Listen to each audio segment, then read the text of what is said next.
Good evening, everyone. We'll take just a couple minutes for a few more people to join us, and then we'll go ahead and get started. Thank you for your patience.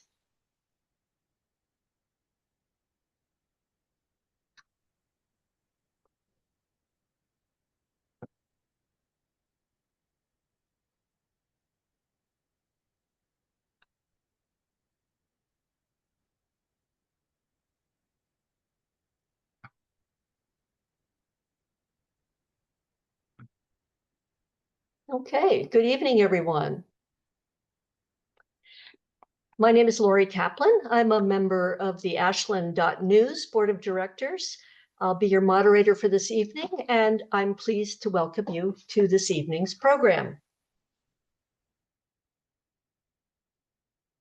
Our program tonight and the Better Prepared for Wildfire series of 2025 has been a very successful collaboration between Ashland.news, Ashland Climate Collaborative, Ashland Together, and of course, the City of Ashland and Ashland Fire and Rescue. We're working together to help you take action now and build resilience before disaster strikes.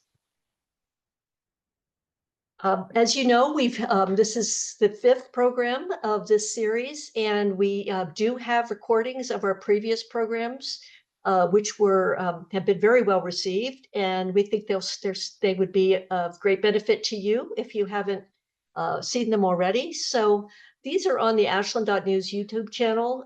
One is the July 16th program, which was called What's Your Plan on Safe Evacuation, Evacuation Alerts, and everything you might need to know in an emergency.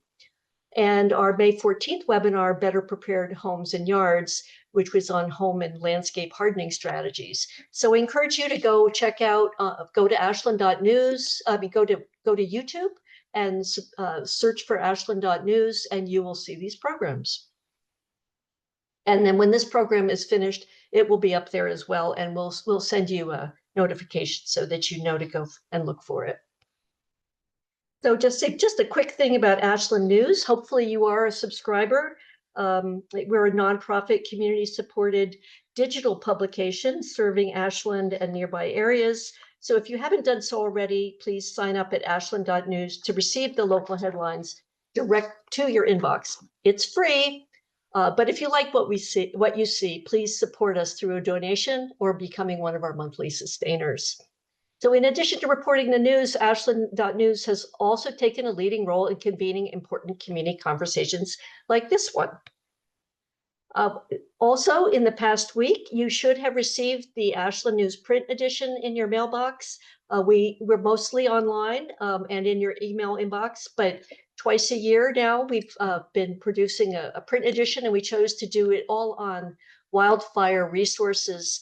So we hope this is useful to you. And there's a link in the front cover to send us feedback if you'd like to give us some feedback, so we know how to serve you in the future. This edition was supported by the Roundhouse Foundation and the Carpenter Foundation. And if you didn't receive it or you'd like to get a extra copy, you can email us at convene@ashland.news. Let us know your name and where you live, and we'll get that right over to you. This is really exciting, kind of breaking news. Tuesday night at the City Council meeting, the Council unanimously approved the 2025 Ashland Community Wildfire Protection Plan, also known as the CWPP. Sharice Sidoriak and Brian Hendricks and Chris Chambers and other leaders in wildfire were involved in this program, and we're really excited that this is now available, and our sites will turn towards implementing this plan. You can find that at ashlandoregon.gov/CWPP. So just a couple of housekeeping announcements before we get started. Everyone has been muted. We will take a short bio break after the presentations. That's a very kind thing for all of us. And then we'll move into our time for Q&A. So during the program, feel free to type your questions into the Q&A panel at any time. And then you'll see you can push a thumbs up, called an upvote, if you like the question. Go ahead and do that, and that will help our moderators, our our Q&A elves to know that that's a popular question. And then tomorrow you'll be getting a brief feedback survey from Convene at Ashland.news. And we really use these feedback surveys to guide our future programs, and we share it with the whole team. So please take a moment to do that. Okay, so here we are. Our very important topic for tonight is making our homes more survivable and insurable against wildfire. And now here to take us in is Brian Hendricks, City of Ashland Fire Adapted Communities Coordinator. So Brian. Hello. Thank you everyone for being here. My name is Brian Hendricks. I am Ashland Fire and Rescue's Fire Adapted Communities Coordinator. Tonight, really, it's about, well, home insurance rates and availability of coverage have quickly become a significant issue for Ashland, the state of Oregon, and the country. And again, our CWPP, found at ashlandoregon.gov/CWPP, has a whole chapter on this topic. And wildfire is one of several increasingly costly disasters and our most pressing threat locally, where Ashland is among the top 3% of communities at risk for wildfire nationwide. The Alameda fire that started in Ashland is the worst residential fire disaster in Oregon's history, and 7th worst since 1900 in the whole United States in terms of structure loss. The silver lining is wildfire disasters are preventable. Unlike tornadoes, tsunamis, and hurricanes, wildfires depend on conditions on each acre, within each yard, and on or near each home to propagate that fire disaster. If fuel is not available to the fire stops. Collectively, we are all responsible for ensuring our homes, businesses, schools, and even fire stations are ready to resist the next wildfire. The Insurance Institute for Business and Home Safety, or IBHS, has actively researched wildfire loss and safety for over 10 years now, and I've put that knowledge into the Wildfire Prepared Home Program. IBHS and the Wildfire Prepared Home Program are in partnership with the Oregon State Fire Marshal's Office, as rolled out by Governor Kotek this past May. And Sharice's amazing contacts with Evan and Steve at IBHS have allowed us to have this meeting because she has been working with them for a couple of years now, trying to get more information as we were developing our CWPP. So thank you, Sharice, for that. Our primary goal as your fire department is protecting lives and property. We stand behind the IBHS Wildfire Prepared Home Program as a means of keeping you and our community safe above all else. This discussion tonight is about much more than just insurance. It's about resiliency. We encourage all Ashland homeowners, tenants, landlords, and any who work in real estate, landscaping, and construction to join our collective efforts to achieve the goal of readying Ashland for wildfire. And if you can't get private insurance on a property, see the state of Oregon's FAIR Plan at orfairplan.com. And so I'm going to introduce our two guest speakers tonight. The first is Steve Hawks, Senior Director for Wildfire at IBHS. And Steve is the Senior Director for Wildfire at the Insurance Institute for Business and Home Safety, is the full title. Steve's responsibilities at IBHS include wildfire policy and code development, post-fire analysis, and implementation of the Wildfire Prepared Home and Wildfire Prepared Neighborhood programs. He also serves on the Underwriters Laboratory Fire Safety Research Institute's Wildfire Advisory Committee and Cal Poly San Luis Obispo WUI Fire Institute's Advisory Council. I doubt that fits on a business card, but is rather impressive. Steve has over 3 decades of experience in fire suppression and prevention, having served since 1989 with the California Department of Forestry and Fire Protection until his retirement in December of 2022. Steve spent the first 24 years of his career from firefighter to battalion chief, responding to wildfires and all sorts of hazard emergency incidents. The last 6 years of his career, he worked in the CAL FIRE Office of the State Fire Marshal's Community Wildfire Preparedness and Mitigation Division, retiring as an assistant deputy director. Additionally, he served for 13 years on CAL FIRE incident management teams. He holds a Bachelor of Science degree in Forest Resource Management with a minor in Business Administration from Humboldt State University. Evan Sluter is a research engineer for IBHS. Evan is, excuse me, where he leads and supports several projects investigating fire behavior and building material performance to wildfire exposures. Evan holds a BS and an MS in fire protection engineering from the University of Maryland, College Park. With 5 years of experience in fire research and 3 years of experience working as a practicing fire engineering consultant, Evan has a holistic understanding of construction and fire risk. Currently, Evan is focused on developing a method to evaluate material performance to exterior fire exposures and understanding the driving factors of urban conflagration. So please welcome Evan and Steve.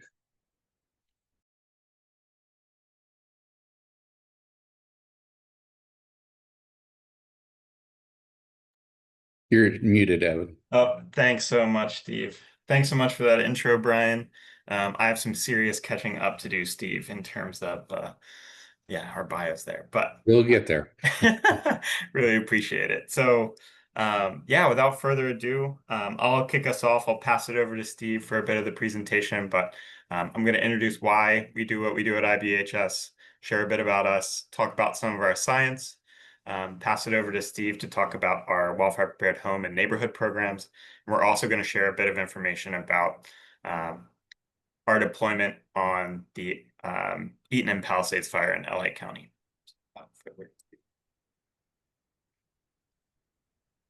All right, so the number and extent of disasters is increasing. We've seen that reflected in the numbers of billion-dollar disasters since 1980, and those disasters have cost us trillions. Yet, as staggering as that number is, it's difficult to put a price on human suffering, lost livelihoods, and the emotional toll of these events. Disasters are the intersection of natural hazards with the built environment, and as we continue to see populations expand, become denser, and natural hazards become more frequent and severe due to the impacts of climate change, the measurable and immeasurable cost of disasters will continue to increase. That's why mitigation is so vital to reduce the damage footprint and prevent unnecessary suffering. And that's what drives us at IBHS. IBHS is an independent, nonprofit scientific research and communications organization supported solely by property insurers and reinsurers. From our research center, we study wind, rain, hail, and wildfire, and the way that homes and businesses can become more resilient to these perils. IBHS's building safety research leads to real-world solutions for home and business owners, helping to create more resilient communities. Our unique facility allows us the ability to test at full scale. That's what you see there. To recreate severe weather and observe weak links in our structures to understand how failures occur and learn what we can do to prevent them. So as Brian already noted, very excited and wanted to give a hat tip here to the new exciting partnership between the Oregon State Fire Marshal and IBHS. This MOU was signed on May 2nd this year, and this partnership gives IBHS and the Oregon State Fire Marshal the ability to collaborate on risk reduction efforts across Oregon. More specifically, this will enable the Oregon State Fire Marshal to apply IBHS wildfire science through mitigation strategies, educational outreach, and post-fire analysis. There's a photo of that document being signed. Okay, so at IBHS, our mission is to improve the survivability and insurability of homes and businesses. When it comes to wildfire, our goal is pretty clear. We need to prevent ignition of our structures. Because when we see a home or a structure ignite, it's very often a total loss. Wildfires are capable of exposing many structures at once, firefighting resources are stretched thin, and unlike in the built environment, we can't rely on intervention to save every home. That's why we emphasize passive solutions, like home hardening and defensible space, that are always present and working to prevent ignition. To prevent ignition, we need to address three main exposures: embers, radiant heat, and direct flame contact, or convective heating. Embers are often the primary driver of fire spread in large fires. They travel ahead of the fire front, accumulate in receptive fuels, and ignite spot fires. Flames transfer heat directly through convective and radiative heat transfer. Large and thick flames can produce more radiant heat and can stretch downstream, especially in wind-driven scenarios, bathing downstream fuels in hot gases and flames. We can get a better understanding of these exposures through visual examples from previous fires. This is a very significant ember exposure during the Eaton Fire in Altadena. These embers were generated by a combination of building materials and vegetation. The intensity of these ember exposures makes them extremely dangerous and capable of exposing any weakness in a structure's defense. I think the intensity of these exposures is normally underestimated, as well as the amount of energy that can actually be carried through in one of those large structural embers you see rolling around on the ground there. This is a visual from the Marshall Fire in Colorado. This example demonstrates how fuel pathways through a community resulted in direct flame contact and radiant heat, causing structure-to-structure fire spread. So this street here is the one we're going to have a look at. The indicated structure there was the first to ignite, and it ignited through a process where the fire moved from the wildland into the community. So we had a grassland fire, fast-moving fire that contacted this fence here at the rear of this parcel. This fence then attached to the indicated structure there, which allowed the fence essentially acted like a wick, providing direct flame contact and a pathway for that fire to directly impact the structure. Once that structure ignited, that intensity of that structure burning ignited this structure indicated here. And on a post-disaster investigation of the Marshall Fire, a homeowner gave IBHS investigator video footage, doorbell video footage, which has this frame of view here. So we'll indicate these homes as structure 1, 2, and 3, and I will show you a bit about what we observed during these fires. So first off, before I start the video, what you'll notice is this involved structure here is structure number 1 that we indicated on the previous slide. This structure here is structure 2, and this is structure 3. Structure 1 is currently providing a very significant amount of radiant heat to structure 2. And what you're seeing here, these gases, those are combustible gases actually being released from the structure. And the materials on the outside of that structure are being heated to the point where they're breaking down and releasing combustible gases.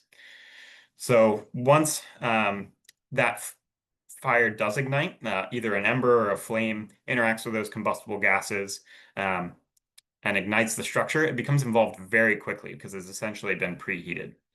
We then observe that structure involved carry along on a wooden fence to an adjacent pine tree, which then is also ignited due to direct flame contact and radiation. You'll observe that go here. That pine tree then bathes the house structure 3 downstream in flame as well, which results in its ignition.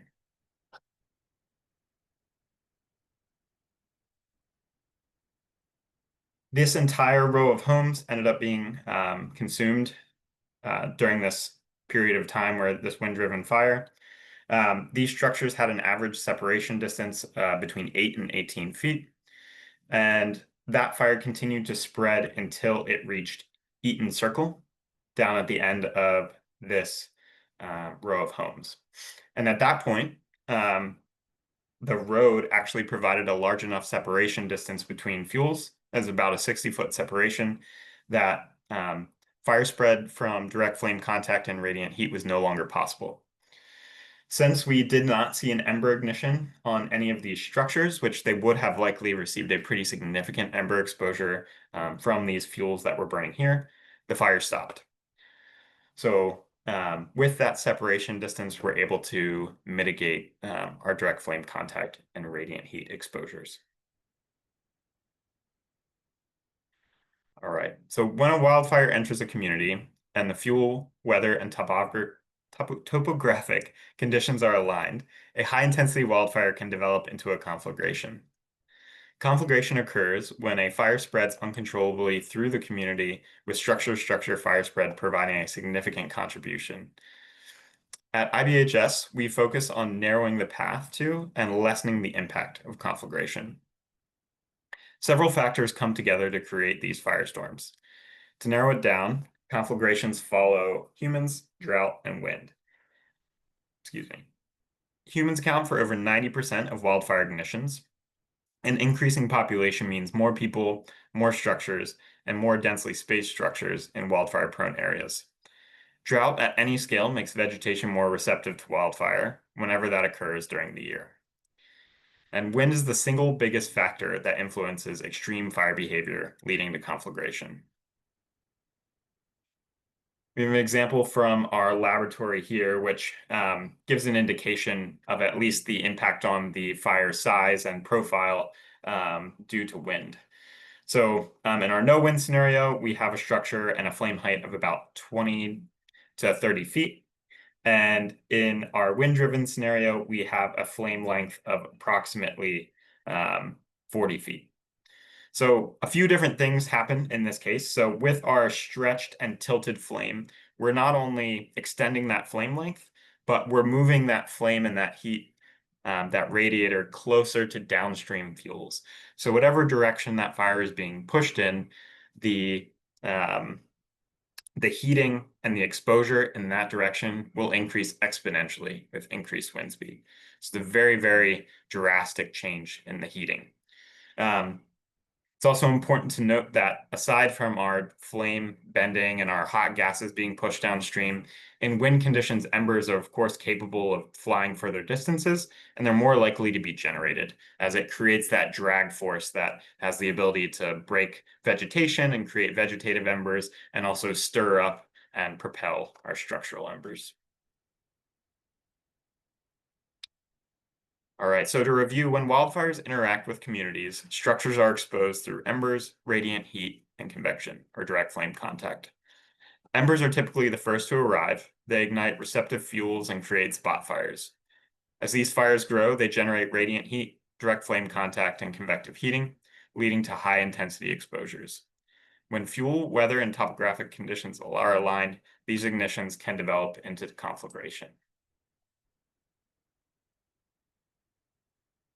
Once a fire is inside a community, especially under the right weather conditions, the ignition of building materials can shift the fire from wildland fuels to structural or urban fuels.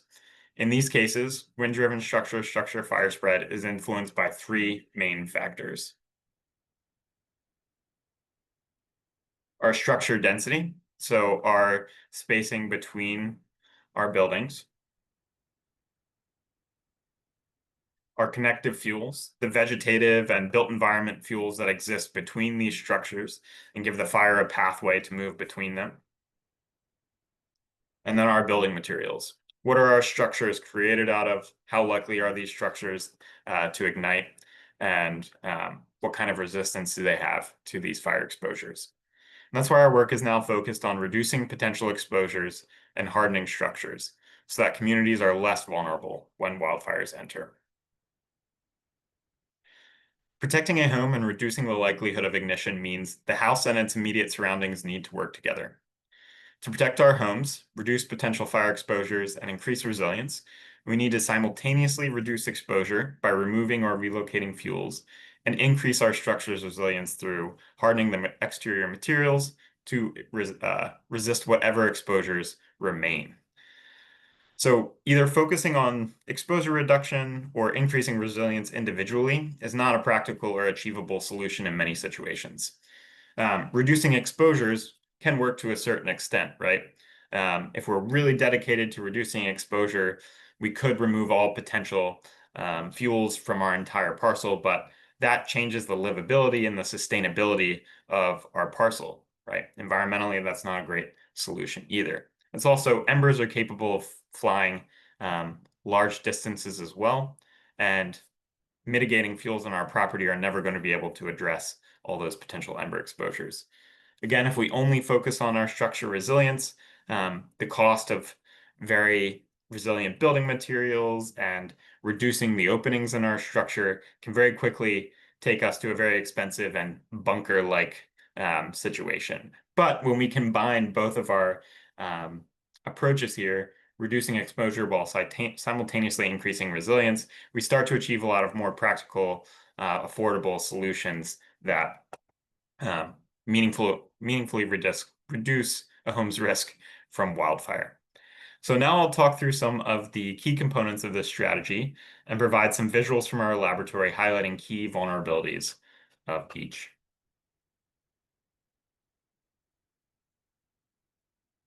All right, so starting off with our defensible space. So our defensible space is the backbone of reducing the potential exposure to our structures. So first off, zone zero. Zone zero operates to protect the last few steps to the house with fuel separation. So this interrupts building materials like fences acting like a wick and providing that pathway for fire to be able to provide that direct flame contact and high radiant heat to the side of our structure. It also addresses embers landing and accumulating against our structure and igniting materials there that then have the capability to also apply a very high heat load to our building materials and prevent them from igniting. In this zone zero, there are no combustibles permitted, and essentially what that does is it just ensures that regardless of the type of exposure from outside of zone zero, we always have that break there to interrupt that fire spread. As we go out to zone one, this is 5 to 30 feet. This is, a lot of folks refer to it as leaning green. This is our plants, trees, grass, and ground cover are all permitted. We just want to be conscious and address horizontal and vertical separation of fuels. The idea here is that we don't want to have significant fire spread occurring in this area where we have a fast-moving fire from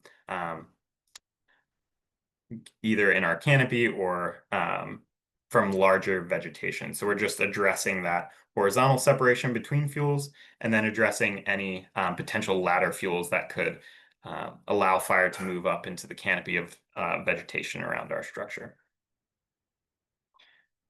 Another kind of point here, a lot of our focus in the laboratory as well has been embers and how they interact with our structures.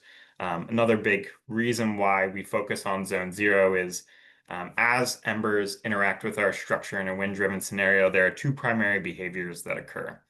They either hit the outside of our structure and drop straight down and accumulate at the intersection of our exterior wall and the ground, or as eddies form around our structure, they recirculate and move around and can accumulate against any surface or thing there around the outside of our structure. So, in fall on super windy days, as leaves and other debris accumulate around the outside of our structure, it's the exact same situation with embers. So having that zone zero clear really helps address the potential ignition and exposure that can come from these embers. Next, we'll move on to roofs and gutters. So for roof systems, Class A roof, and the reason that we want to include a Class A roof is roofs are large, complex shapes that are capable of accumulating debris and embers. So a Class A roof ensures that we have a roof system that has been tested to address at least some degree of fire exposure. Good news here is that the most predominant roof system in America, the asphalt shingle roof, every asphalt shingle product currently on the market achieves a Class A rating.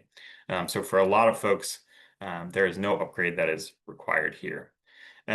Roof systems that generally do cause problems are combustible roof systems, including cedar shake and things of that nature, cedar shingles. Excuse me. Those roof systems are a risk of ignition and also significant ember generation after they've ignited. Also, we focus on non-combustible gutters, downspouts, and covers. As you may have seen in the video there, combustible gutters, especially when there is debris accumulated in them, are a risk of ignition.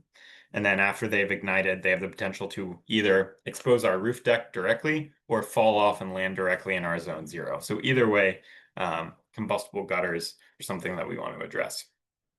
And of course, maintenance. We want to keep these areas maintained and clear of debris, especially if we have roof features like dormers, where we have our roof system interacting with our siding or something along that nature.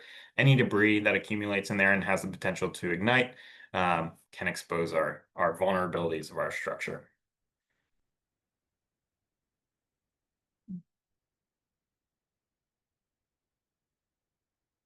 All right.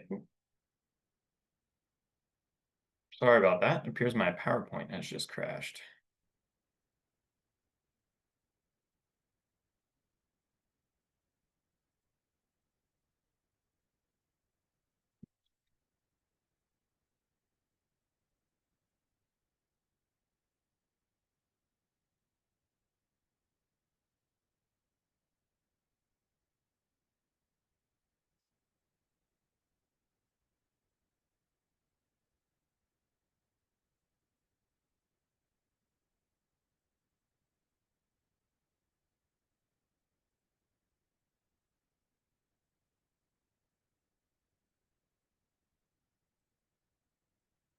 Sorry about that.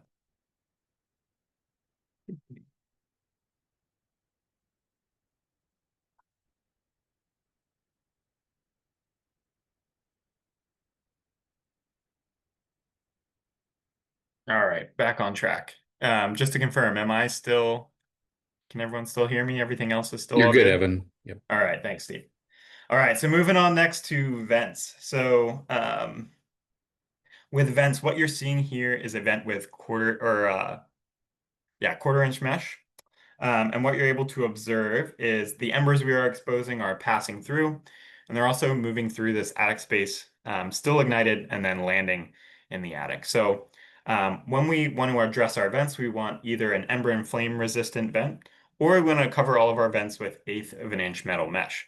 And what this mesh does is it ensures that one, the vent can still function, but two, any ember that interacts with that vent will be stopped on the outside and will have to burn there and fall out and won't enter the structure, or it'll sit there and wait and then pass through once it's smaller than 1/8 of an inch, able to fit through that 1/8 of an inch gap. But we understand that once embers are that small and able to pass through that vent, they no longer have the energy or the potential to ignite the materials inside of our attic or wherever that ember might be entering the building. Next up is fences. So you heard me talk earlier about the Marshall Fire example, how fences can act like a wick. This is an example of that. This is a fence with combustible mulch in a wind-driven scenario. And that is that 5-foot separation there. You know, I talk to folks a lot, and 5 feet can feel like a lot, but when you see the types of exposures we're addressing, 5 feet can start to feel like, you know, is that enough? But giving that separation and preventing that direct flame contact and reducing that radiant heat goes a really long way in preventing the ignition of our structures. All right, so exterior walls. One key point of our exterior walls that we address is our 6 inches of non-combustible space at the base of our wall systems. And that's for a couple reasons. The primary reason is the image I showed you earlier about ember accumulation. At that intersection of the ground and the wall system, we want to prevent embers from accumulating there and directly exposing our wall system at its base, because a lot of our wall systems are vulnerable at the bottom edge. This is actually a 1-hour rated exterior wall system here that we exposed to a mulch fire, a smoldering mulch fire. And essentially what occurred is at the bottom of this wall system, the detail includes an opening, and it's for moisture. And since it has that opening, the surface of the wall is protected and really resilient to heat and fire exposure, but essentially at its base, it's vulnerable to even our low intensity fires. So it's really important that we address not only our 6 inches of non-combustible space, but we're really focused on removing combustible material out from the base of these wall systems to prevent these types of exposures. Windows. So for windows, recommend multi-pane windows with at least 2 tempered panes. In the video that you're seeing here, these are vinyl multi-pane tempered windows, and you're witnessing a very high heat exposure where we observed a very unique failure where the window frame actually softened enough that the external pane fell out prior to shattering. So this window system maintained its integrity because that interior pane remained, but important that we had multi-pane surfaces there. I show this though because it's really important to also just take a look, can be from inside your structure or out around it, and observe what types of fuels or exposure could that window system experience. Because we don't only want to harden our materials, but we want to practically address the types of exposures they could see. So in this case, this is a shed that's right outside of these windows. I believe it's a 20-foot separation from. So possibly moving that shed to a different location on the parcel, or moving it back further if there is enough space to do so, but mitigating exposures to give our building materials the best chance, because a double pane vinyl window is a good resilient building material, but we also just need to address the type of exposure that it could see. And this is again a commercial wall, non-combustible exterior wall system exposed to that mulch fire. Right, moving on to decks. With our deck systems, we primarily want to extend our zone 0, our non-combustible zone 0, to include our deck systems. And that's really to prevent the accumulation of debris or other combustible materials from being present and vulnerable to ignition, which could then involve the deck system. Decks and other combustible building features like this are obviously have the potential to provide a very high heat load to our structure. So it's really important that we provide the same level of protection to our building features. In addition, if we have deck systems that are shorter than 4 feet, we'll want to enclose the underneath space there to prevent debris accumulation or other combustibles from getting stuck under there and causing a risk. All right, and then moving on to outbuildings. So this includes sheds, storage structures, other buildings that may be on your parcel. These structures have the potential to cause a very high heat load to our buildings. So if they are within 30 feet of the home, we require a minimum 10-foot separation distance, and that we apply the same mitigation measures that we apply to our home to our adjacent structure. So that includes their own zone 0, Class A roof covering, and the whole suite of protections there. And that's because the levels of exposure that we see from these outbuildings to our structures denote that it is that we need to apply the same strategy to this structure as our primary structure in order to ensure that we can prevent ignition. So throughout a series of tests, IBHS has examined the relationship of wind-driven structure fire spread. We tested wood and metal sheds that were nominally had a footprint of 12 feet by 24 feet with 11-foot roof height. And they were burned as our source structure, as you saw on the previous slide there. We measured the impact on the target building, our ADU, that fire was, that we were igniting. Considering building materials, orientation of the structures, and the orientation of the openings on the shed. So from these experiments, we bin the results into 5 categories. They were either no damage, where we had no damage to the target structure at all, minor damage, something that would require a DIY project, like window molding or some blistered or heat stained paint. Severe damage, where we would likely need to get a contractor involved. So that would be window frame damage to the point where we need to replace the window, window panes falling out, our fiber cement siding bowing out or being damaged and needing to be replaced. And then potential total loss. Damage that has the potential to result in an ember ignition, like a complete failure of a window system, leaving a pathway for embers to enter the building, a non-sustained ignition. So say the siding ignited for a few seconds and then self-extinguished and didn't reignite. And then total loss, where our target structure ignited, was sustaining flame, and needed active suppression in order to put it out. So on the figure that I'm showing on the screen here, we have our tests. and then our damage categories on the vertical axis and our separation distances on the horizontal axis. So getting into the results here.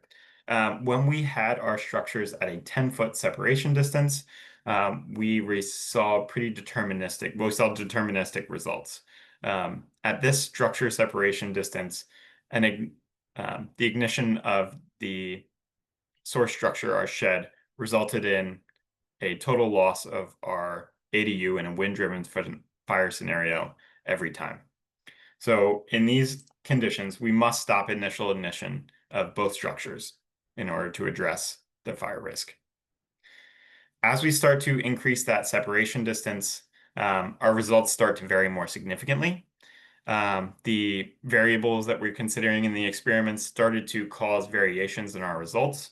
So what we're seeing here is that at 10-foot separation distance, the exposure is so significant that common building materials, even most of our resilient building materials, really struggle to prevent total loss.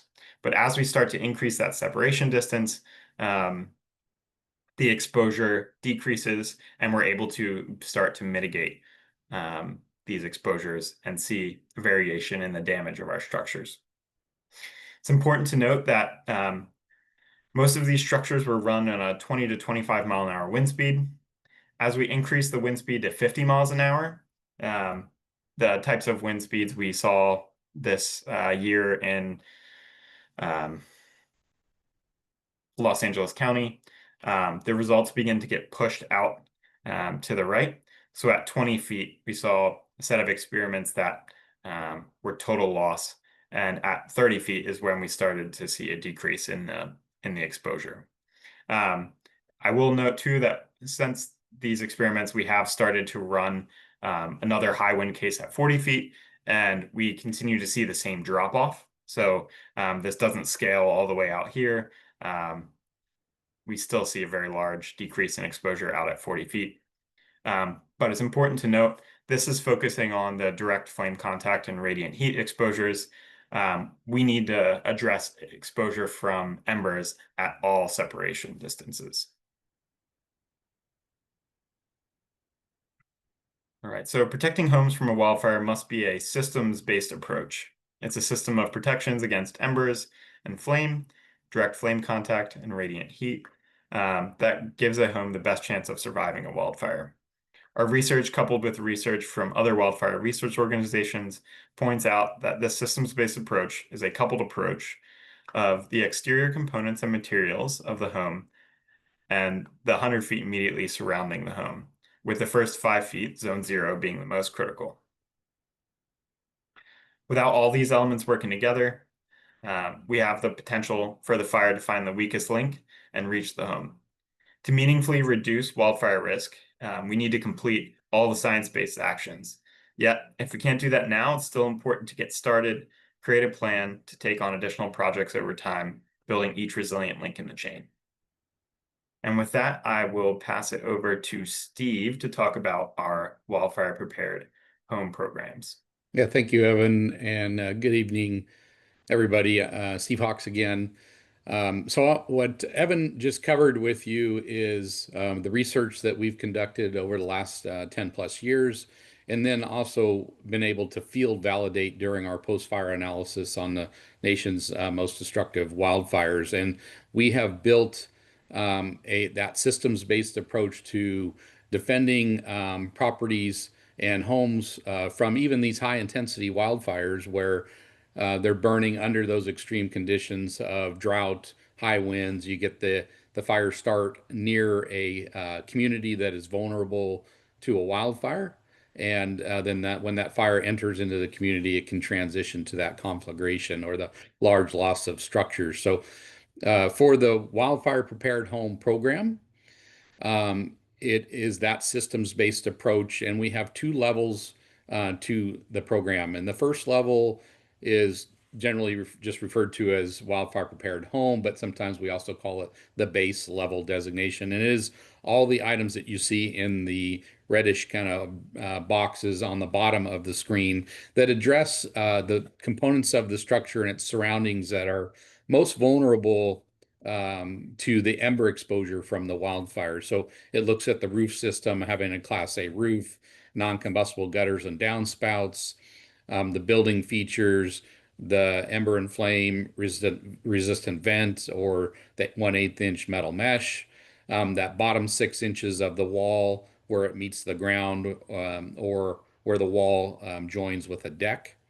That vertical surface, that first 6 inches, is that critical area where, as Evan mentioned, debris and can accumulate during the winds from the wildfire, and then embers can blow in and ignite that debris.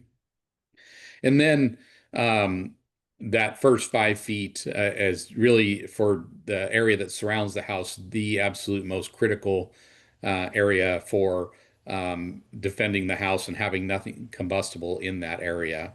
And then further defensible space measures from the 5 to 30 foot range and further out.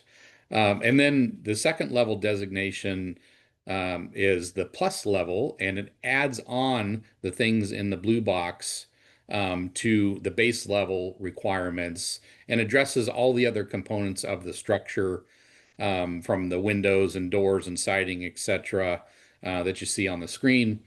And it really it defends the home to the maximum extent possible from those 3 exposures of flames, radiant heat, and embers.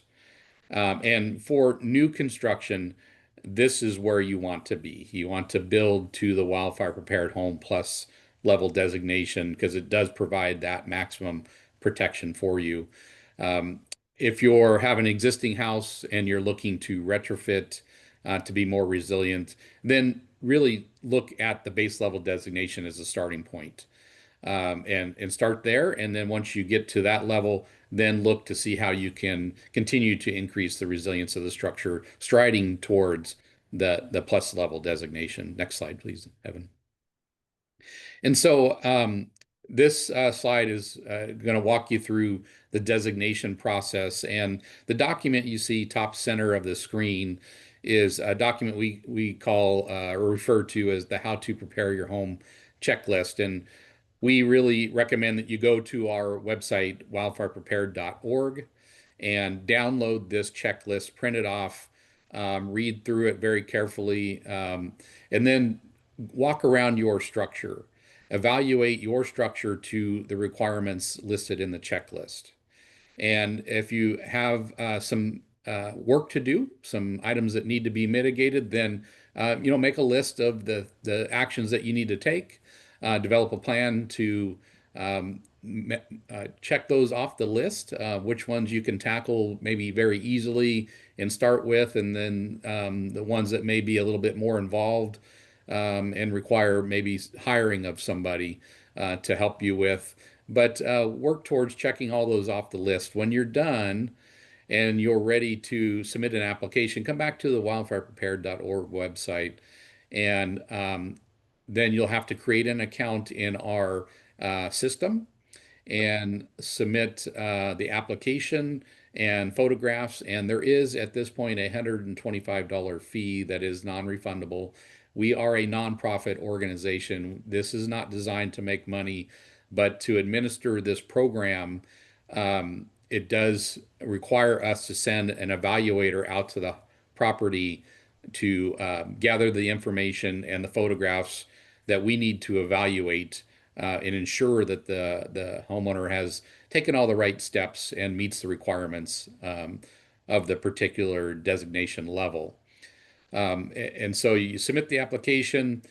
We'll do an initial evaluation and ensure that based on the information you provided and some initial photographs, that it does appear that the work has been done to stride towards the designation, at which point we'll send out an evaluator to gather that information, upload it into our system, and then we will evaluate that data, and when the requirements are met, issue the certificate of designation, which you see in the bottom right portion of the slide.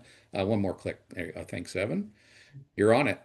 Then at the this is a 3-year designation. So it's good for 3 years, but at the 1 year and 2 year anniversary mark, we do require an annual review just to ensure that an outbuilding hasn't been put right up against the side of the house, that zone 0 is maintained as a non-combustible zone, etc. And so that's a very simple homeowner-driven process. And then one more click. And that maintains the designation. At the end of the 3 years, the designation does expire, and to remain in the program would start back at the initial process stage again, which should be a much more easy and efficient process since you had already received the designation prior to that. And with that, I'll go ahead and pass it back to Evan real quick, and then I'll be back with you in a bit. Perfect. Thanks, Steve. Awesome. All right. So now I wanted to share some of what Steve kind of mentioned. A big part of our research that we do at IBHS is post-event damage investigation. These damage investigations are really what inform the experiments that we do at the laboratory. And we learn so much about how these disasters take place, the types of exposures our buildings see, what causes failures, and what do we see where, we see these bright spots, these structures that are able to withstand, and what can we learn from each of these. So on the LA County fires, a team of 9 researchers from IBHS were on the ground from January 13th through the 19th. We conducted a post-disaster investigation in conjunction with CAL FIRE on both the Palisades and Eden fires. Our goals during the deployment were to gain a better understanding of the exposure structures experienced from the wildland and built environment, the potential pathways for fire spread into and through communities, and building materials and mitigation strategies that increase the likelihood of structure survivability.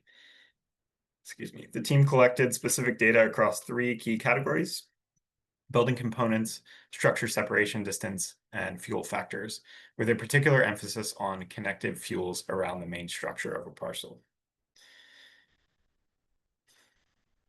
All right, and with that in mind, I want to go back to what we know about conflagration. We know that it follows where we have humans, drought, and high wind conditions.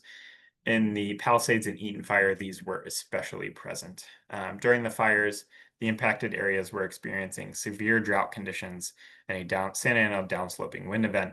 These winds hindered aerial firefighting containment efforts and created a highly volatile environment that contributed to rapid fire spread and spotting, or embers igniting spot fires. To give some perspective on the intensity of these fires, within the first 24 hours of ignition, the Palisades fire reached 50% of its final size and 80% of its final size by 48 hours. Similarly, the Eden fire reached 76% of its final size in 24 hours and 98% after 48 hours. So while these fires continued to burn for more than 40 days, the extreme fire conditions during this initial period led to conflagration and most of the loss. So during our deployment, we saw the 3 key factors that drive conflagration in action: structure density, connected fuels, and building materials. And we'll look at some specific examples from the Palisades and Eden fires that highlight how these played a role. All right, so starting off with structure density. This is an ongoing analysis that we're currently working on, looking at the neighborhood scale in both of these fires. So this is the Palisades fire footprint and some of the communities or neighborhoods that were in there broken up. And we looked at each of these neighborhoods. We looked at the average minimum structure separation distance and the percent of structures that were lost in these communities. And we saw a very strong agreement between structure separation distance and the percent of structures destroyed. So as we got to areas that had less than 10 feet between structures, we saw very high, 90%, on the order of 90% area of loss. As that structure separation distance went out to 20 feet, that quickly dropped down to on the order of 30%. It's also important to note that a lot of these communities weren't mitigated for these fire exposures, addressing things like those initial ember ignitions and connective fuels would drive down the risk and the loss very, very significantly in these communities as well. But comparing that graph to our results again from our experimental outbuildings project, we spent a lot of that time, or a lot of those structures were in that 10 to 20 feet zone. And that's where we see very high exposures, but we do have the potential and the capability to reduce the loss that we see through mitigation. Next, I want to talk about some instances of connected fuels and building materials. So first off, I'll start with fuels in the first 0 to 5 feet. So fences were a really big one on these fires. Sometimes, non-combustible fence and then a combustible gate. In this instance, yeah, we had a wooden gate that ignited directly against a structure. A lot of vegetation in the 0 to 5 foot region. These were a particularly significant exposure. Firefighter intervention prevented the total loss of the structure, but fire did enter the building. We had synthetic lawns and combustible ground covers carrying fire, moving it, allowing it to ignite other building materials. It was trash day as well during this fire. So there were a lot of very full trash cans and trash cans kind of all over the place. They were actually quite a very large contributor as a connective fuel. In a lot of instances, they were directly up against homes still or in the street. And it wasn't actually the plastic of the trash can itself in a lot of instances that was burning. It was embers landing on, burning through the trash can material and igniting the contents of the trash can itself, and that resulting in a very high intensity exposure. Again, this was firefighter intervention that prevented the total loss of the structure despite the exposure. And another example of vegetation here. These provide also a great example of the resilience of the building materials. Particularly in this Southern California fire, we saw a lot of non-combustible exterior building materials, this stucco. That was a very high exposure from that fence system, and thankfully there were no other openings at this instance. Here's another example where, similar exterior wall material, but because these combustibles were directly outside of openings in the structure, fire was able to enter the building. And as we move into the 5 to 30 foot zone, we have more examples of connected fuels and building materials. So I'll start here with this hot tub and retaining wall. We had a vegetated slope here with a fence as well. And then this hot tub originally had a deck structure built around it, as well as this combustible road tie retaining wall, which provided very significant exposure to this structure here. But this is a James Hardy exterior siding on this structure, dual pane windows, and an enclosed eave. So despite the very high intensity exposure that this structure received, the building materials withstood it. Part of that is also that you'll notice there is a good 0 to 5 feet, at least around this section here, not for the entire structure, but slight separation of fuels and resilient building materials went a long way in this instance. In this structure here, we had an ignited deck system that exposed the rear of this structure. We did have double pane tempered in this instance, but the exposure from the deck was too intense. Another instance of a hot tub. This hot tub ignited due to ember exposure and exposed the rear of this structure.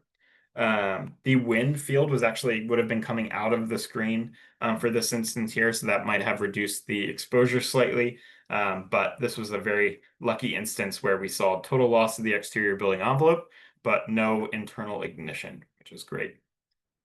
Again, pergola directly adjacent to a structure. And another very common instance in this exposure, or in the Palisades and Eden fire, were privacy hedges. This exposure resulted in the loss of a single pane on this window here, but that separation distance resulted in it being good enough to withstand that ignition. So we have a couple reports that are available on our website at the moment from these fires, our early insights and early insights from field observations. If you scan now, you'll be able to read those. We're also working on our full report, which will be published or at the end of 2025 or early 2026. But some key field observations were firefighter interventions that were very significant and prevalent across both of these fires, made a big difference in saving a significant number of structures and providing fuel breaks where possible, either fences or other connective fuels that were mitigated on the fly, saving plenty of structures. We noted that homes that survive provide a very positive impact downstream. So one house on a block that does not see ignition reduces the exposure very significantly for houses in that field downstream. So the more people that we can get making a difference, taking mitigations, preventing ignitions of structures, the less severe impacts that we see downstream and exposures that we see downstream. So these failures do compound as more structures ignite, the more severe exposure, but it also works in the opposite direction. The more people that we can get that can prevent ignition, the less severe the exposure is to the rest of our community. And then our 0 to 5 non-combustible zone played a very large role in whether or not we saw ignition. High fuel loading in these areas resulted in direct flame contact to our structures. And even though in these fires we saw a lot of resistant building materials, these exposures directly against structures unfortunately did not let them be effective or get the most use. And then finally, our conflagration factors that we've observed on previous fires were again driving fire spread and loss within these communities, our structure separation, connective fuels, and building materials. All right, and with that, I'll pass it back to Steve to talk about wildfire prepared neighborhood. Yeah, thanks, Evan. And so everything that we've covered up to now really looks at the parcel level mitigation, and that's where it really starts at the community levels. Each individual property owner, along with the community, banding together to take meaningful risk reduction at each property. But it has to be done at scale across entire neighborhoods to give the community a high level of protection to withstand these high intensity fires that are burning under those extreme conditions with drought, high wind, and vulnerable communities. So we need to take that vulnerable component out so that they can withstand even those fires that start under those drought and high wind conditions. And so the focus of this second program that we have developed called the Wildfire Prepared Neighborhood Program is really to focus on that high intensity fire that could turn into a conflagration. And we want to be able to significantly narrow the path for that fire to lead to significant structure loss. Next slide, please. And so the Wildfire Prepared Neighborhood Program is based off of 4 core principles. And the first one in the yellow box upper left there of that quadrant is to decrease the probability of the initial ignitions of the homes that abut the outer edge of the community, where the main fire front will eventually abut up against those homes and expose them to the most extreme fire behavior from direct flames, radiant heat, and of course embers. And so we don't want those homes on that outer edge to ignite and start that conflagration from the outside and then leading to the inside. And so we want those homes to have the maximum protection possible. And then going down to the bottom left, protecting the neighborhood from exposure from embers. We know that embers are very prolific, as Evan explained, that they can travel very long distances.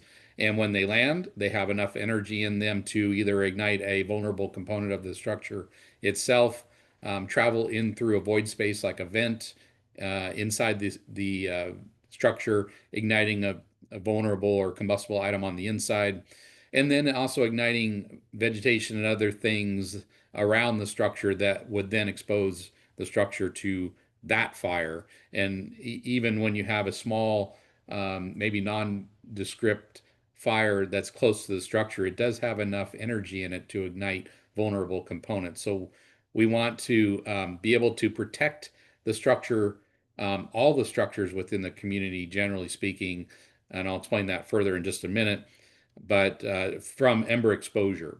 And then going to the lower right corner, we know that embers are going to flow in and ignite things in the community. It's just inevitable. We cannot prevent that. And when that does occur, though, we don't want that to be the starting point for the conflagration to unfold. We don't want those embers to start igniting vulnerable structures and or spread just rapidly through the community at large. So we want to look at ways that we can break up those potential pathways, like open spaces and things within the community, so that the fire doesn't spread just uncontrollably through the community. And then if we can accomplish those first three things, that leads to the upper right corner, where we turn what we know today as very vulnerable communities in that are very rich fuel sources for a wildfire into more of a community that acts as a fuel break to the wildfire. Next slide. So the mitigation approach for the neighborhood program is really based on for the most part, the structures that are inside the community, and building them or retrofitting them to be able to withstand the different exposures that they could receive. So the homes that would receive the most intense exposure from the flames, the radiant heat, and embers would be built to the Wildfire Prepared Home Plus level. Likely the rest of the structures within the community would need to withstand embers and be built to Wildfire Prepared Home base level. Next slide. So we're going to take a look at one more click. We're going to take a look at this community here, which is located in California.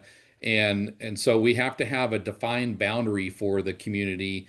And that could be a Firewise designated community that already has banded together and received the recognition through NFPA as Firewise and has that defined boundary, or it could be an HOA that has a defined boundary.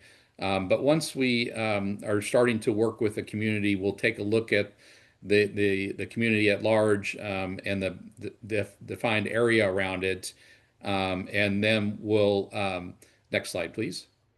Take a look at the applicability requirements that we've determined are things that we absolutely have to have in order to move forward in the analysis of the community. And that's the looking at the building types. And right now, this standard for the neighborhood program is built around single family homes, duplexes, and townhomes up to 3 stories or less in height.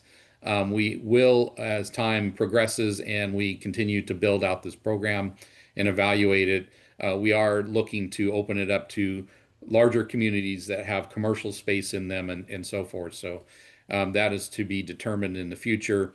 But we also have what we call the 90% rule. 90% or more of the structures, including like accessory dwelling units that are on a property, have to have a minimum separation distance between them of 10 feet or greater and less than 100 feet. At 100 feet, it gets to the point where that direct flame exposure from structure to structure fire spread is no longer there, and it's really about protecting the homes from ember exposure. At that 10-foot mark, and that's where Evan pointed out that, at 10 feet, even great building materials have a hard time withstanding the exposure of another structure burning 10 feet away from it. So we have that 90% rule. And then all the homes within the community have to have a Class A rated roof cover. Next slide, please. Once we've determined that, then we'll take a look at the, if you notice in the very center of that map, you see the defined boundary of our community. And we'll divide that community up into 8 sectors. And we're going to go outside of the community boundary and look at the fuel that surrounds the community. And we're going to look out a 1/4 mile and look at the fuel for that direct flame and radiant heat exposure to those homes that are on the outer boundary of the community. Then we're going to look out 4¼ miles and also looking at those same fuels for their ability to produce embers and what's the worst case scenario fuel in that sector and how far can those embers travel from that worst case fuel into the community. And this is based on a 70-mile-an-hour wind, which we think is a very realistic, what we've seen on all these significantly destructive wildfires, very realistic wind exposure. Next slide, yeah, thank you. So looking out at a quarter mile, and click one more time, we're going to look at all the fuels. So the first one is all vegetative fuels. That line moving to the right, you see we get now a mix of homes and vegetative fuels, and then down to the lower right corner, we see that there's another community that abuts the neighborhood that we're evaluating. So we look at all those different scenarios of fuels, not just vegetative fuels. And go ahead, next slide. And then we're also going to do the same analysis looking out 4¼ miles at the vegetative types. And we're going to determine the worst case scenario in each sector. And then we're going to draw a line in from that worst case scenario that's closest to the community. Go ahead and click one more time. And if any of these vectors, click 2 more times, if any of these vectors completely cross the community, then all the homes within the community would need to be built or retrofitted to the wildfire prepared home base level to withstand that ember exposure. Perfect. It's maybe a little bit hard to see, but there is a boundary on that in that pink area that is the what we've called, go ahead and click one more time, Evan, what we've called the neighborhood flame zone. And that's, you can see it, there's kind of a yellow line at the outer edge of the pink. That's the neighborhood flame zone. And that's how far we think that the flames and radiant heat can reach into the community. And each parcel that touches that neighborhood flame zone would need to be built to the Wildfire Prepared Home Plus.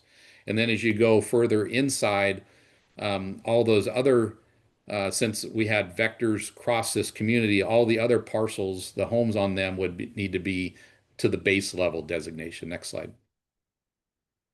And so we have worked with KB Home, was in the process of developing a new community in Escondido, California, called Dixon Trail. And we were able to engage with them and make some slight modifications to their building plans. And so they have built, there's 64 homes in this community, and each one is built to the plus level standard. And so the highest maximum level of protection that the structure can have. And it has received the first provisional designation for wildfire prepared neighborhood since it is not completely built out yet. That's why the provisional is there. Once the building is complete, then the provisional will be removed from the designation. So some of the things that they had to adjust, they had a wood fence that was kind of high-end wood fence with heavy timbers, and they replaced all the wood fences with metal. And actually by doing that, in this particular instance, they saved money by replacing the wood fence with metal. They saved $20 per linear foot of the fencing material. And so by doing that, that was able to offset some of the increases by changing the windows from 2 panes with 1 tempered glass to 2 panes being both tempered glass. And then the shutters on the front of the house that you see there were decorative shutters that were wood, have been encoded by stucco.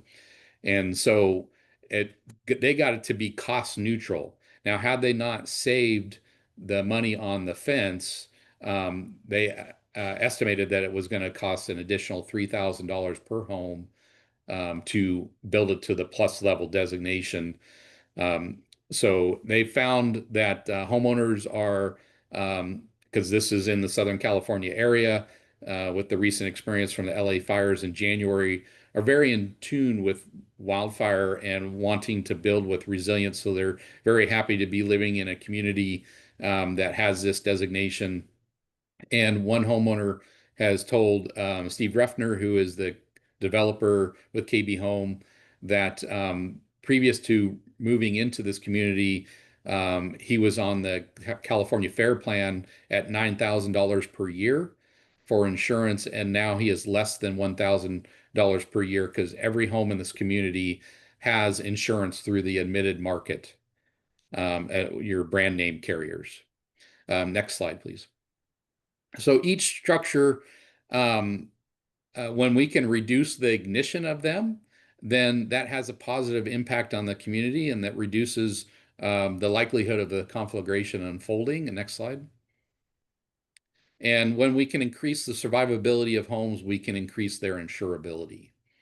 And with that, we'd like to turn it back to Brian, I think it is, or whoever's gonna, Lori, take it from here. Yep, okay. Yeah.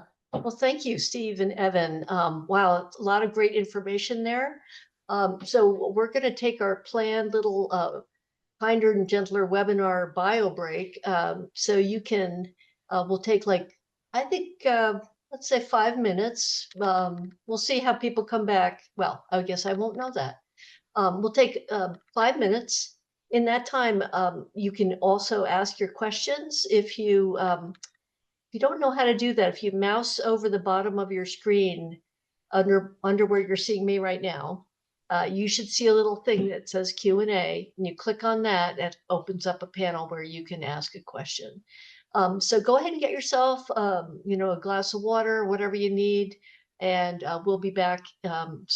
Hopefully you'll have a lot of questions for these guys. I know I do. So we'll be back with you shortly. We're going to pause the recording.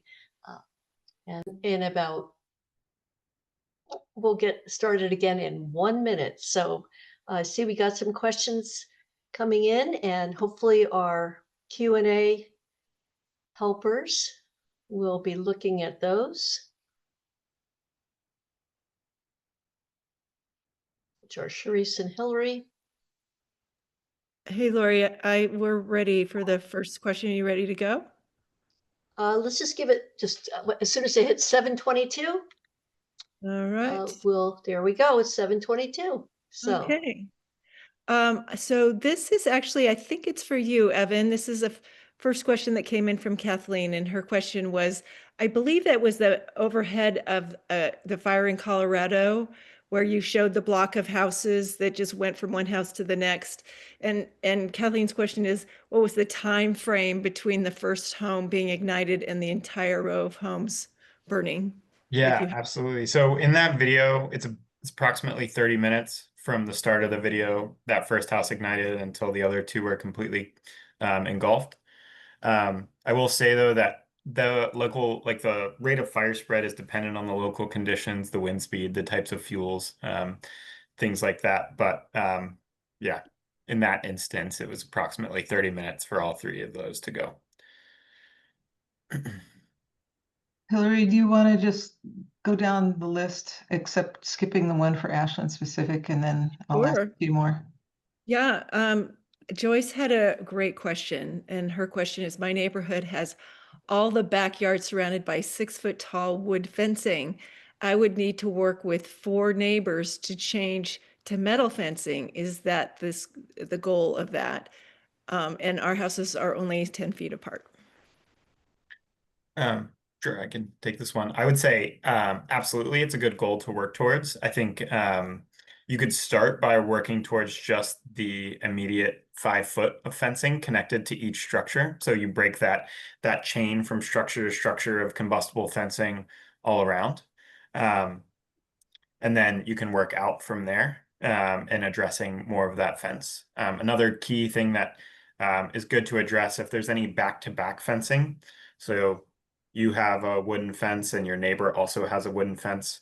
Call that back-to-back fencing, and debris and other material can get in between those fences. And then also the kind of U channel that it forms is really conducive for fire spread. Yeah, so again, start at that initial 5 feet around each of your structures to break that pathway for the fire to move, and then work outward from there. If you're only 10 feet between houses, then obviously that section between the houses each have 5 feet. So it would be the whole 10 feet. Mhm. I'm going to just move on to this next one here. It was stated that the distance between structures should be 10 feet. Is that from the walls or the gutters or the roof overhang? So in the Wildfire Prepared Neighborhood program, that is wall to wall, 10 feet. Great. Could you spell out the wildfire preparedness program website for the checklist address that you were mentioning before? Yes, it is. And I'll even share my screen if you can see this. Okay, if I could get that to go away. It's wildfireprepared.org. So all one word, wildfireprepared.org. And when you log into the site, if you come down to homeowner resources, then here is the how-to checklist. And if you go one over to professional resources, here is the actual technical standard. So this is more code language. So if you want to see how it's written basically to match code language, this would be your document. And if you want to, in more layperson term, this is the right document. And this is the one that we generally refer everyone to. Great, thank you for that. I'm thinking, Charisse, you could actually ask John and Lynn's question. That's your specialty as well. The question has to do with whether there are fire-resistant plants that could be planted within the first 5 feet of a home. Both of those questions are pretty much the same. I will ask Evan and Steve to respond, and let's see what they think. Yep. So I would say with research at this stage, we take a conservative stance and say no vegetation in the 0 to 5 foot region. That's to address any potential for ignition in that 0 to 5 foot zone across a large variety of ecosystems and landscapes that we're applying this standard to. And to ensure that, we're doing everything we can to address the mitigation and potential exposure of our structures. And I'll just add to it that we're trying to really focus on narrowing the path of that less than 1% of the fires that burn that lead to this conflagration scenario. So under those conditions, you really can't think of plants as being fire resistant. Anything can burn under those conditions. It's not only about the plant type as well. It's also about the spacing between plants. Maintaining them in a healthy state, watering them, trimming out the dead material. So there's a lot that goes into it, not just besides just the plant species. And then also during these high wind events that are associated with these fires, debris can blow out of the neighboring vegetation and accumulate at the base of these plants just as easily as they can accumulate against the base of a home, and then embers can find that debris, ignite it, and then ignite that plant. I have quite a few questions that were not in the Q&A that I think people would be interested in. So I'm going to ask a few of those right now. I think this might have been answered, but I want to make sure that the person who provided it is satisfied. What type or stage of wildfire can defensible space and home hardening realistically prevent or slow? And what kinds of large, fast-moving fires are beyond the control of individual property mitigation measures? So that's why we started with the home mitigation stuff that Evan presented on. It really starts at the parcel level with everyone working together to increase the resilience of each parcel, but it has to be done at scale. If we're only retrofitting or building new homes to a high standard here and there, and they're kind of interspersed amongst the other vulnerable homes within the community, then that community is still very vulnerable to these high intensity fires. So it has to be done at scale across entire communities. And when we accomplish that, we can turn our communities that exist today that are very vulnerable to these types of fires, and we've seen them develop into these conflagrations like the LA fires and others. And we can turn that tide and give firefighting resources a significantly higher chance at defending the structures and suppressing these fires before they have really a chance to take hold and turn into that conflagration. That is the vision that is expressed in the Ashland Community Wildfire Protection Plan. The goal is to reduce the fuels, the available fuel sources by 90% in 10 years citywide. So how we're going to get there is a big question, and we're hoping to talk to community members about how to make this happen.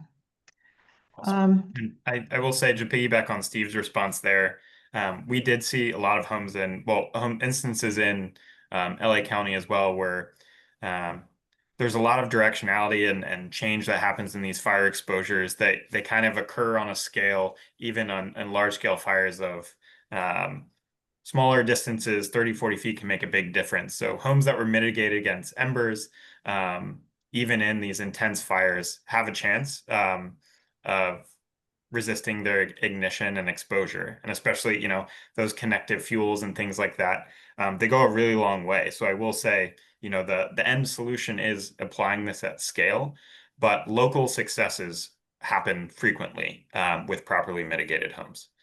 Thank you for that Yeah. encouragement. I'm going to ask two insurance-related questions, or three. How is IBHS working with insurers to link home hardening actions to better access or lower costs for insurance coverage? So I could take that one, Evan, if you. Okay, sure. So each individual insurance carrier is, their own company, and they make business decisions that are what they feel is best for their book of business. Now, 80% of the property and casualty insurers across the country are members of IBHS, and 50% of the commercial line of business are IBHS's members. So they have directed us to do all this research on how structures ignite from these high intensity fires and develop the wildfire prepared home and neighborhood programs. And so we, Evan being on our research team, there's a research advisory council that advises that the research team takes this information back and advises the research advisory council on, and so they work together to outline the research agenda for the research team for a period of 3 years. This information is also making its way back to all of our member companies, and we make it all public for everyone as well. But again, back to each one is their own individual company, and it's up to them to determine how they view this data. We certainly know that reducing risk is the right measure to take, that insurance companies are in the business to write insurance, and they want to write what they view as good risk, not bad risk. And when a property owner has taken mitigation actions and a community at large has done it together, then they have significantly reduced their risk, which is very attractive to insurers. And that's why KB Home, Dixon Trail, every single house, the 64 homes in that community, will have insurance in the admitted market. Wonderful. This next question is related, and you might not be able to answer it, but do you have any sense of what elements of the IBHS wildfire prepared home designation carries the most weight with insurance providers? Since they're individual companies, you might not be able to. Yeah, I don't, unless Evan does, but yeah. The last insurance question is, what training do evaluators receive? Actually, this is to you. Are they individuals sent out by some insurance companies? So yeah, I think this is related to maybe when I showed the slide about the process for designation to the Mhm. Wildfire Prepared Home program, that we send out an evaluator. So there's two different things that are occurring. So individual insurance companies might send out somebody from that represents them to assess a property, whether to write insurance on that property or not. When it comes to the Wildfire Prepared Home program, the evaluator that goes out to the property is sent specifically by IBHS, not an insurance carrier.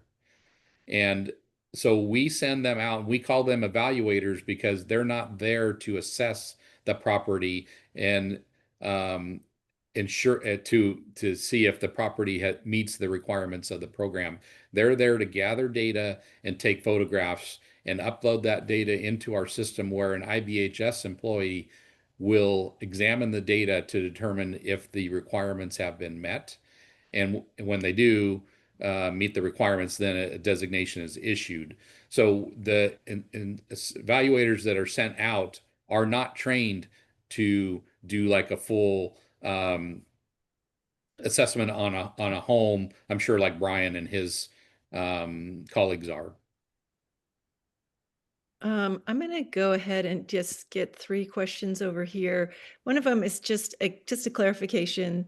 This is from Barbara. What elements are permissible in the 5-foot zone 0? Can there be anything except for concrete, tile, or rock? I think you answered this question, but I just want to see if there's anything you want to add to that.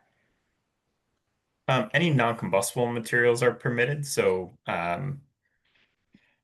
like we've had a design challenge, which is also featured on our Wildfire Prepared Home website. So, um, there are ways to make this area more aesthetically pleasing, and many materials that are fit this non-combustible bill in terms of what's required. But um, plastics, things of that nature, anything that has the potential to ignite, yes, is not permitted in that zone.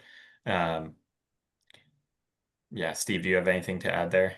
We do have a list of items that are exempt from that. So if you hang lights, the lights that you turn on maybe at night on the back patio, those are exempt as an example. So there's a list of some items that are exempt that are very low risk.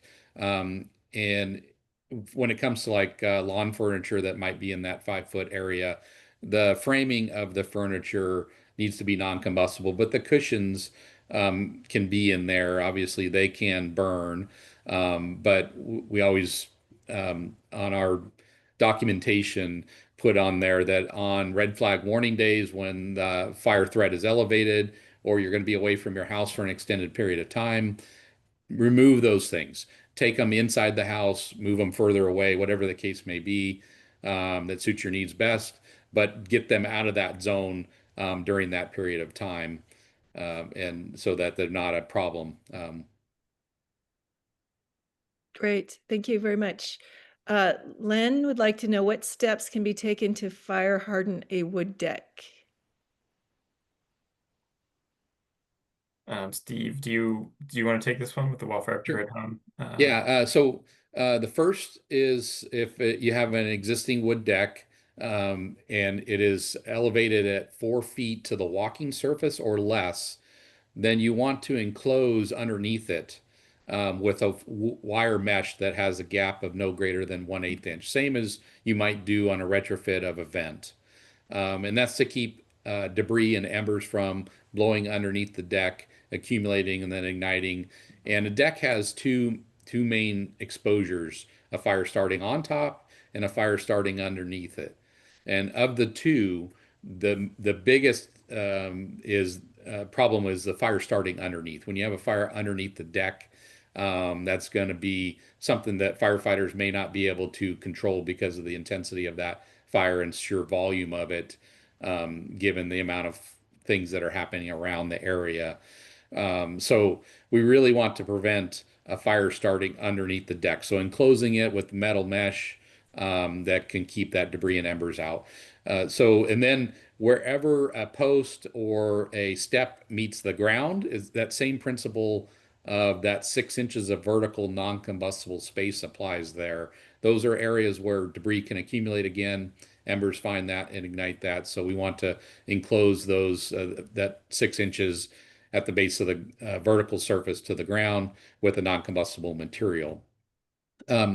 For a like that's for like the base level designation. If you want to go to the plus level designation, then we really look at that first 5 feet that's closest to the home and changing out the walking surface with a non-combustible version, the railing with a non-combustible version. And if you're building new, then build it with non-combustible materials from the start. This is a related question about deck materials. How do deck materials compare in IBHS fire exposure tests, like Trex versus wood? Mm. So, I'm sorry, go ahead. I can talk to that. There currently is a lot of the deck work that we've done at IBHS is actually focused on improving the current test method that ASTM uses. I'm responsible for that test method, but to my knowledge, it is a pass-fail test currently, and there's not a large distinguishment in between the varieties of combustible decking materials. And that is largely due to the nature of the test method itself. Unfortunately, a lot of our current standard test methods weren't designed with wildfire exposures a good understanding of wildfire exposures. So from the standard test method perspective, which is a pass-fail, there's not a large distinguishment. I might say, Steve, in your experience in the field, do you have any recommendations or observations? Just the materials that have a higher density to them. So the Trex or the synthetic composite type materials are generally denser, so they're harder to ignite. Some woods are like that as well than others. So it goes back to preventing the initial ignition. So if you use denser materials, they're harder to ignite and prevents that initial ignition. But under the right exposure, or maybe the wrong exposure, I should say, even those dense materials will ignite, and then that composite material can really spread fire at that point, along with wood. Hillary, we haven't talked much about eaves. Do you want to ask this question about eaves? Yeah, because I actually had Bob and Dale, they had a couple good questions. Do you want to go ahead and ask that one? And then I'll get to those. Sure. I've got a couple of Eve questions. The one that it was proposed by Edit. Do you happen to have research on eaves that you could share? I'm interested in specifics. And then a more generic one is, what problems do open eaves create in a wildfire, and how can enclosing them help? And what soffit materials would be the best to use to avoid embers and flames? So some of our eave research has been focused on the way that eaves, especially eaves constructed with raw lumber without non-combustible enclosing or anything like a soffit or something like that. During our high intensity structure separation exposures, flame and heat would get captured under that eave, and it was vulnerable to ignition from that exposure. Soffits, particularly with like a James Hardy or a dimensional lumber, just provide an extra layer of protection there. Also, soffit vents are oriented horizontally under there, so it's more difficult for embers to enter those vents rather than eave vents, which are normally horizontal or slightly angled there. Steve, do you have anything to add on that one? The only thing to add is a lot of times it's those little things that you may not see or think are an issue. And so if you have an open eave design, make sure that the freeze blocking that's between the rafter tails that come out butt up against the rafter tails, nice and tight, that there's not a gap anywhere. If you have greater than an 1/8 inch gap, that same risk is there where embers can pass through with enough energy to ignite something on the other side. So really look at those little things, like Evan pointed out with the wall. where the outside was great material, but it's at that base of the wall where the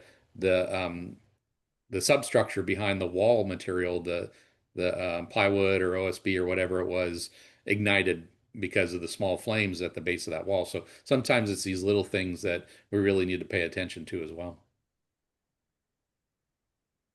Do you want to ask the next question, Yeah, Hillary? I've got two actually here. And I'll go to Bob's question first before I get to Dale. You've emphasized the importance of 10 feet separation between structures. Do you have data about what happens when there's less than 10 feet between structures, but that space is non-combustible and the structures themselves are resistant to embers, flame contact, and radiant heat? You want to take that one, Evan? I'm sorry, I was reading through a question, and could you please repeat that? Yeah, Really absolutely. apologize. So he says you've emphasized the importance of 10 feet separation between structures. Do you have data about what happens when there's less than 10 feet between structures, but that space is non-combustible and the structures themselves are resistant to embers, flame contact, and radiant heat?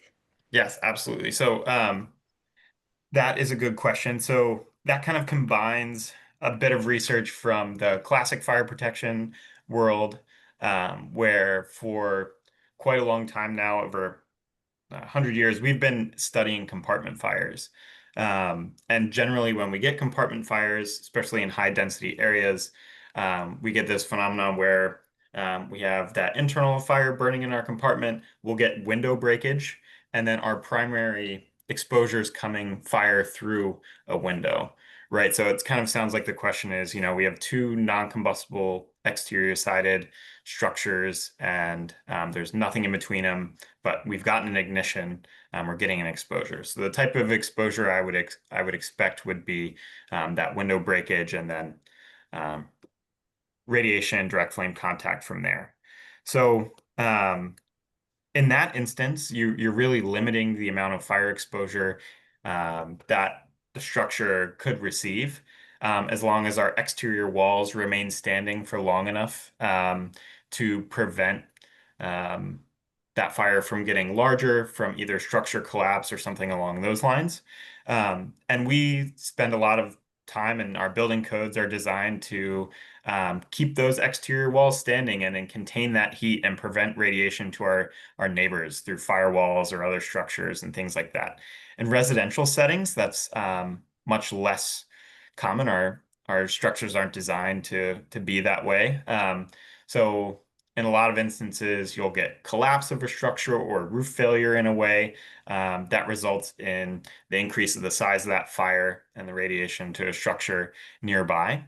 So I will say that, while removing all the combustibles and having non-combustible and resilient exterior building materials goes a really long way. When we have those short separation distances, high fire intensity exposure is a possibility. But using resilient building materials, removing connective fuels, goes a long way in preventing the ignition of either of those structures, and that's really where we see success in those types of situations. So as we move into more high density housing and structures spaced closely together, our main mitigation strategy is really just preventing that initial ignition from these structures.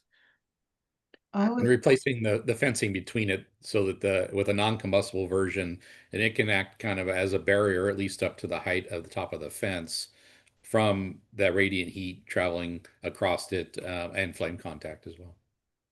There's a couple more questions, but I want to make sure we give Brian a chance to respond to a couple. And I also want to get Dale in here because he's been in the queue for a bit. Okay, well, let's get Dale first. So Dale had a question, actually a great question about water defense systems. I know I have one in my home because I live in a flag lot and I have an unpaved driveway. And so he's wondering, he says, please talk about a water defense system in addition to other mitigating factors. We live on a rural property near Immigrant Lake, surrounded by grasslands, which only some of the neighbors keep appropriately mowed. Our plan includes rooftop sprinklers on the house and detached garage, plus perimeter sprinkler defense. The system is powered by battery backup electricity for the well pump. What's your experience, and what are the guidelines around water defense systems? Yeah, so there's two things that you mentioned. One was the interior sprinkler, I think that you mentioned, Hillary, and those are great for interior fires. They really don't do anything for a wildfire situation.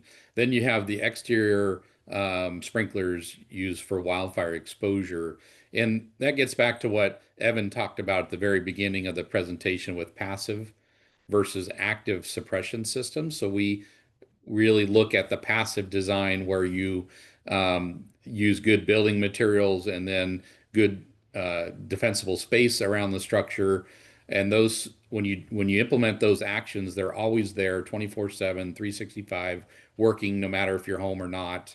There's nothing that needs to be activated, no battery backup needed, no water supply.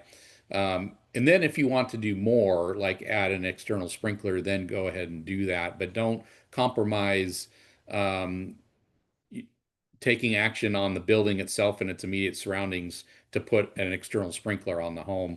We've seen in a number of instances that they have not defended the structure, and the structure has burned to the ground. Your situation may be slightly different.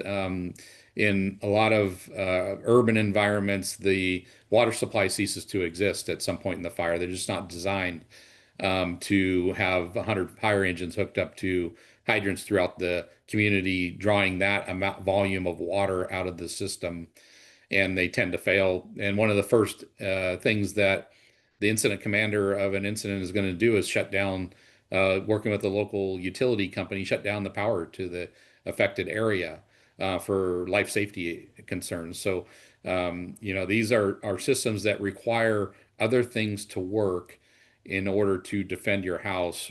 Under the active system, on the passive system, there's nothing else that's needed. Again, so if you want to do the passive actions first, and if you want to do more, then add on the active systems like an external sprinkler. Okay, I'm going to ask Brian a couple questions. Is there financial assistance available for fence replacement or other kinds of hardening and landscaping? Currently, through the city, there is not. We are working on plans and strategizing spending programs to help get assistance to residents for things like that, hardening the home and removing hazards. With the new fee money, that is in the utility bill, but we are in planning stages with that, and we're aligning those goals and programs through the CWPP implementation. And this question is, should the city of Ashland stop giving permits for wood fences and only allow metal fences for existing homes as well as new construction? Good question. The city of Ashland does not issue permits for wood fences. A lot of people install wood fences without permits. The system is complaint driven, and so the city does not have the staffing and capacity to pursue every single fence that is installed. And so it does take the community to help each other out and let each other know that you should be getting a permit, so the city can tell you you shouldn't be putting combustible fencing within 5 feet of your home or other building attachment.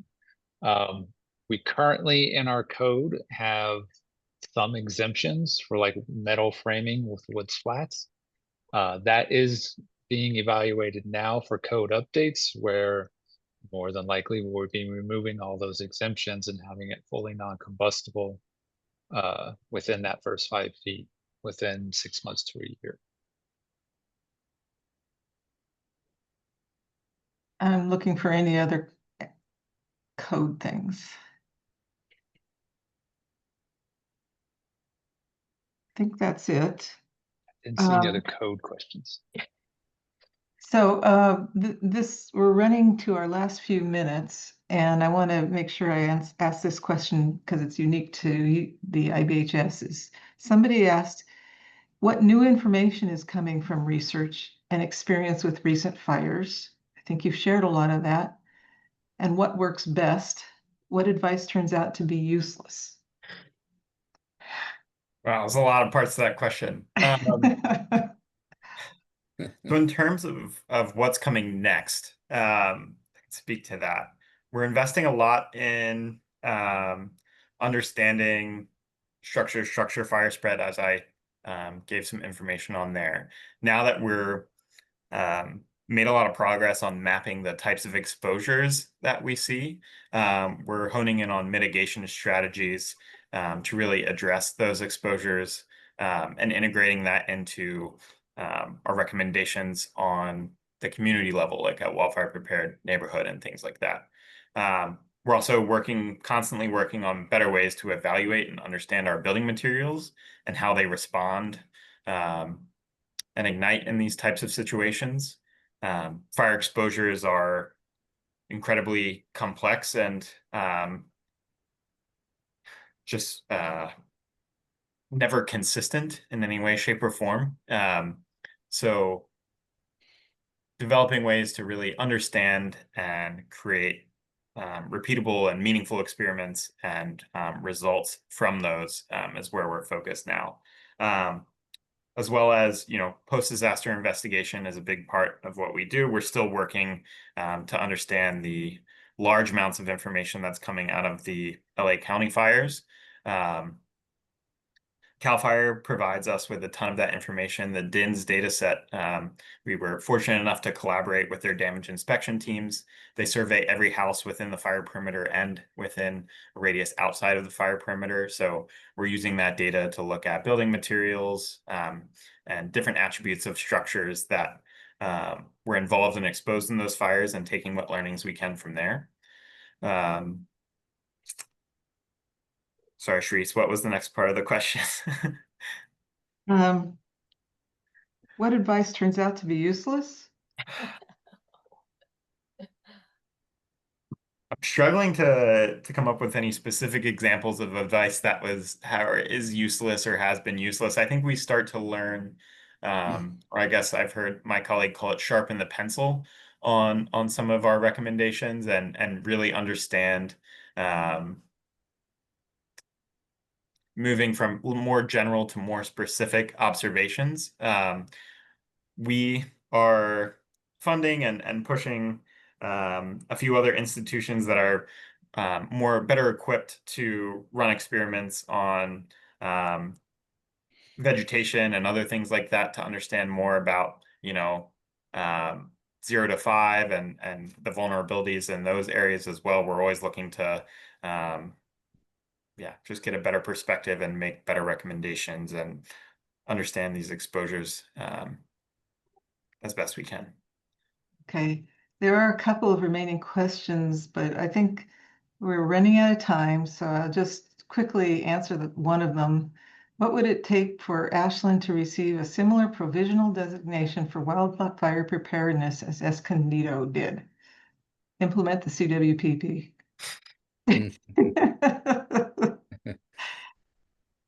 Yeah, we are on that line.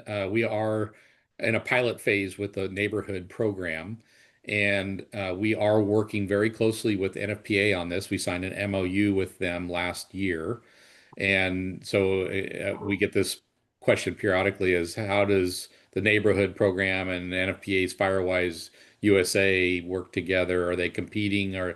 But we are not competing against each other. We have signed this MOU so that we can work very closely together to take communities that are designated as Firewise that have banded together and building that community action to get where they're currently at to the neighborhood designation, which is a higher bar.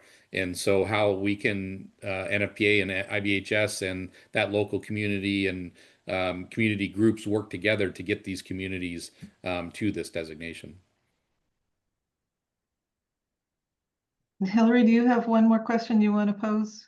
I do. I have half of Kathleen's question, which I really, really appreciate, because we're just speaking from the Oregon crowd here of that. We noticed that mitigation measures in the example you gave in Escondido had a desert look, and we are not, that's not our jam, like, no offense, but we have a lot of mature green trees here and a lot of really beautiful green vegetation. So what's a community to do in that particular circumstance? Yeah, and that is a brand new community. So they started, scraped the lots and started fresh and built the homes and then did landscaping around them. And the landscaping is very young. So it's a very different scenario. Yes. And so the neighborhood program is built both for a community that's starting fresh, like a KB Home Escondido, Dixon Trail, or an existing community that has mature vegetation and trees and around it. So it's going to be more difficult for an existing community that is built, could be decades ago, with not much wildfire resilience put into the community, because it wasn't much of as a threat as it is today. Versus a community that's starting fresh. Much easier for a new community to be built this way than one that has to retrofit. But we're working on it. We recognize that wherever the community starts at, that there could be a lot of work that needs to be done to get to the designation. So how do you get from where you start up to here? And there could be levels of do this first. When you're done with that, then do this next phase, and then the next phase, and then you're there at the designation. And so this community, this designation of the neighborhood program could be applicable to the scene that's behind Brian in his virtual background there. And with that, as your moderator, I think I have to say that's a wrap. It's 8:01. I want to thank Evan and Steve, Brian, Hillary, Sharice, and the City of Ashland for a really great program. Again, this is going to be up on the YouTube channel for Ashland.news in the next few days, and we'll be emailing everyone a feedback survey. Yeah, better fill it out because we really love to hear what you think. Great job, guys. Really great evening. Thank you so much. Yeah, thanks so much for having me.